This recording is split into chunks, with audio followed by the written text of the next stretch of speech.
mbele yetu hapo ndio wazungumzaji wakuu kama wote tuko tayari, si ndio? Karibuni ndugu wanako. Kwa hiyo mbele yenu ni waumini wa Katoliki na tuna taarifa ya waumini wa Katoliki kuhusu matusi ya Askofu Ruwa'ichi madhabahuni. Sisi binafsi tunapingana na kauli zilizotolewa na Tadeusi kuimarisha imani ya waumini, kuwafariji wenye huzuni na kuwaongoza waumini katika njia ya uvumilivu, mshikamano na imani. Haikuwekwa kwa ajili ya kuhubiri chuki, kuwatisha waumini, kushambulia dhamira zao wala kuwavua hadhi yao ya Ukristo hadharani. Biblia inasisitiza wazi kwamba wahubiri wa Injili wanapaswa kuwa wajenzi wa amani na wapatanishi, si wachochezi wa hofu wala watengenezaji wa mgawanyiko. Biblia inasema hivyo. Natoa mfano hapa neno kwenye Biblia tunaona kuna Mathayo 5:9. Naomba ninukuu. Heri ya wapatanishi, maana hao wataitwa wana wa Mungu, ikionyesha wazi kuwa kiongozi wa kiroho anapaswa kuunganisha waumini na sio kuwagawa. Pia inasema Biblia, ukifungua sura ya Kolosai 4:6, neno lenu na liwe daima na neema, ikisisitiza kuwa maneno ya viongozi wa kanisa yanapaswa kujenga na kutia moyo, sio kudhalilisha wala kubomoa. Pili, maneno makali yalotamkwa madhabahuni yasiyofanana naye. Kiukweli Ruwa'ichi mimi naweza kusema ni baba yangu kiimani, hasa kiimani, kwa sababu sisi wakazi wa Dar es Salaam, hasa jimbo kuu la Dar es Salaam, kila baada ya misa au kila kwenye misa lazima tutamuombea Ruwa'ichi ili atuongoze kwa weledi na kwa stahiki. Lakini hiyo kama itoshi, mimi mwanangu amepata kipaimara, Ruwa'ichi ndio alikuwa pale mbele. Sasa kwa maneno makali yaliyotamkwa na madhabahuni yasiyofanana naye, katika umalia hiyo askofu mkuu alitumia maneno mazito na ya kudhalilisha, akiwataja waumini kwa msamiati kama lofa, mpumbavu, njaa, msaliti na ndume wa kuili. Kweli kwa maneno kama hayo yanatoka kwa kiongozi wa kiroho. Maneno haya ni matusi ya moja kwa moja yanayobeba hukumu nzito ya maadili na dhamira, na hayana nafasi katika mahubiri ya Kikristo. Yanapaswa kuongozwa na upendo na haki.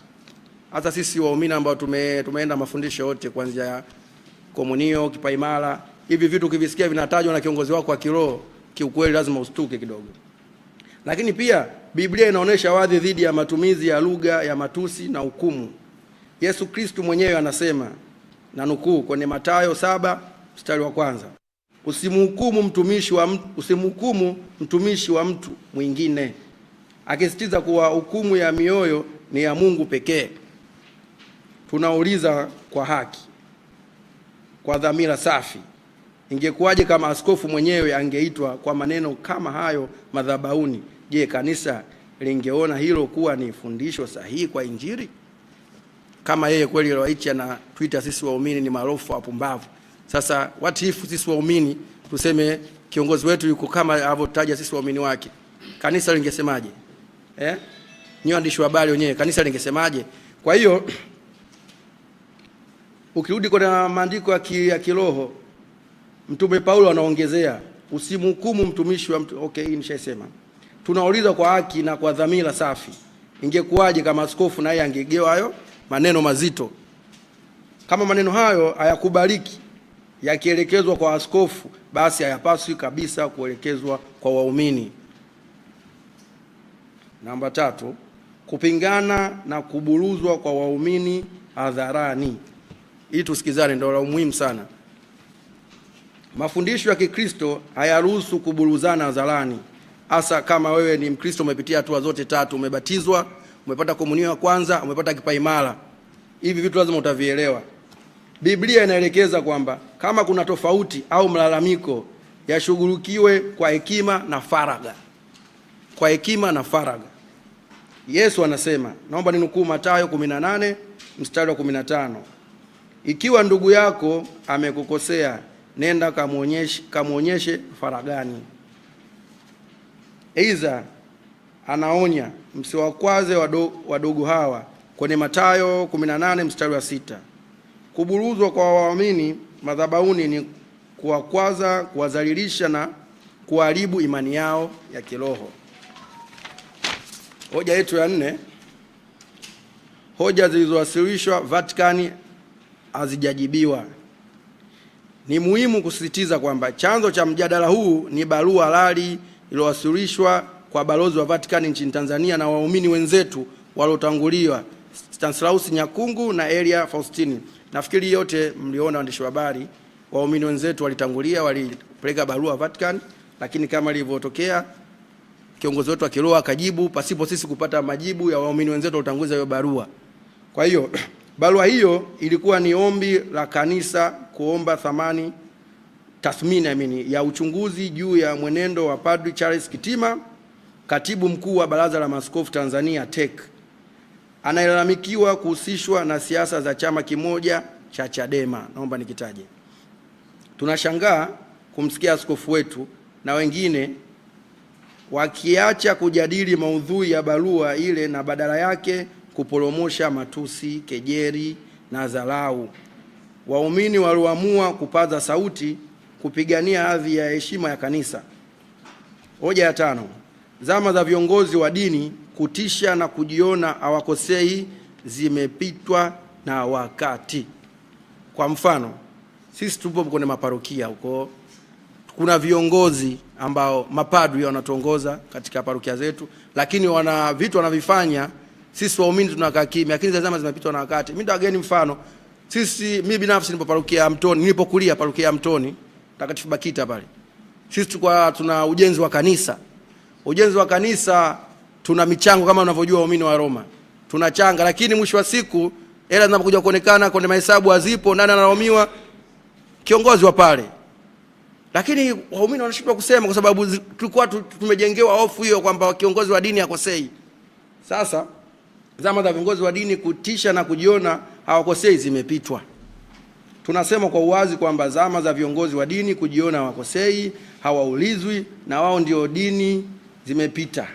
Kanisa la leo linahitaji viongozi wanaosikiliza waumini, wanaoheshimu dhamira zao na wanaotambua juu ya waumini wote, sio juu ya mtu mmoja au ofisi moja. Naomba nirejee kwenye Biblia. Biblia inahimiza umoja na mshikamano. Ikisema hivyo Biblia inahimiza pia. Ukiangalia Waefeso 4:3, jitahidini kuhifadhi umoja wa roho katika kifungo cha imani. Hoja yetu ya 6, padri, askofu na dhana ya kanisa. Naomba nielezee hili. Tunaposema bila kuzunguka maneno, padri si kanisa, askofu si kanisa. Kanisa ni waumini, na waumini ndio sisi, baadhi yao tuko mbele yenu. Kiongozi wa dini anapaswa kuwa muunganishi wa waumini na jamii, si mtengenezaji wa mikanganyiko. Kanisa Katoliki tunaloliabudu linapaswa kuwa kimbilio la wote bila kujali misimamo ya kisiasa, si kumbatio la wachache wanaonekana kuwa karibu na mamlaka. Hoja yetu ya 7, tunasema hivi, imani sio utaifa. Imani sio utaifa. Tunasisitiza pia kwamba sisi tulizaliwa wa Tanzania moja kwa moja. Mimi sijafuata mafundisho kuwa Mtanzania wala sijabatizwa kuwa Mtanzania. Utanzania wetu ni wa kuzaliwa.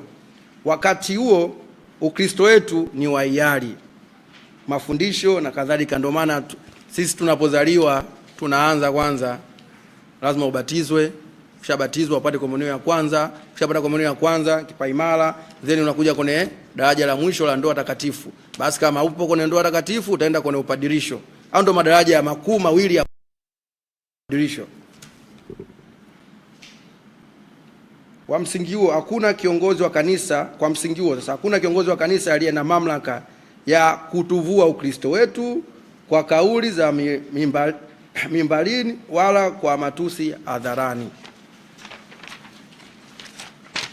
Hoja yetu ya 8, ndugu waandishi, katika hitimisho tunatangaza hadharani kuwa tunaungana kikamilifu na waumini wenzetu waliotangulia kupeleka barua kwenye ubalozi wa Vatican, Stanislaus Nyakungu na Elia Faustini, waliowasilisha barua kwa balozi wa Vatican.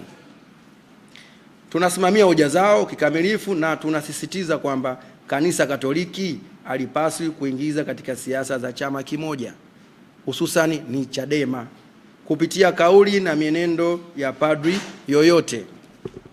Kwa msingi hiyo, sisi pia tutawasilisha malalamiko rasmi kuhusu Padri Charles Kitima kwa kuingiza kanisa katika siasa. Wasilisha malalamiko dhidi ya Askofu Julius Thaddeus Ruwa'ichi kwa kuwatukana waamini hadharani na kuwavua hadhi ya Ukristo kwa kauli za membarini. Tunasema haya kwa dhamira njema ya kulinda kanisa, si kulishambulia. Kanisa Katoliki ni yote, cheo kimoja au ofisi moja. Kanisa ni kubwa kushinda vyote hivyo. Kanisa la Kikristo hujengwa kwa mapendo, haki, umoja na mshikandeleo wa kisiasa. Sisi wa Roman wa misionari. Asanteni sana na ndugu wanahabari. Ungetusaidia kwamba unasali kanisa lipi la Katoliki na unatoka parokia gani, na ili kuwatoa watu mashaka unakuwa kuna mambo ya jumuiya, pengine na hata jumuiya ambayo unasali, kwa sababu wako ambao wanaamini pengine nyinyi si wa Katoliki, nafanya hivyo tu kwa sababu ya kuchafua. Nimekuelewa Bwana Kevin. Mimi ni muumini. Nikupe historia kidogo kwa faida na waandishi wengine. Nimeelelewa kiimani katika kanisa la Mtoni, mnaelewa. Sasa hivi ni Mtakatifu Bakita. Nimekulia kiimani pale. Na ndio maana mifano yangu nilitolea kwa pale. Lakini sasa jumuiya ya Mtakatifu moja kwa moja sisi wa Roma tuna dite. Karibu mwingine.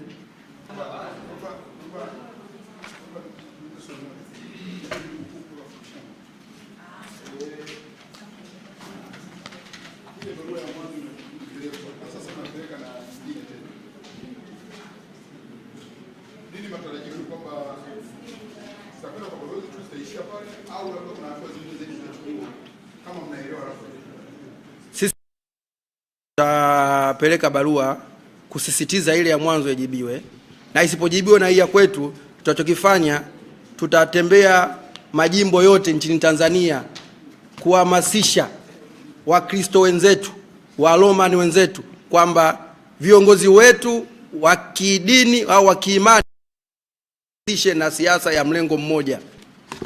Hilo ndio dhumuni letu la mwisho. Tutahakikisha, tutatembea nchi nzima kuhakikisha tunawaambia Wakristo hasa upande wa Roman Catholics kwamba tutaenda kuhamasisha wakubaliane na sisi msimamo wetu kwamba viongozi wetu wahubiri amani, upendo na haki, lakini wasiingize kwenye siasa ya upande mmoja. Asanteni sana.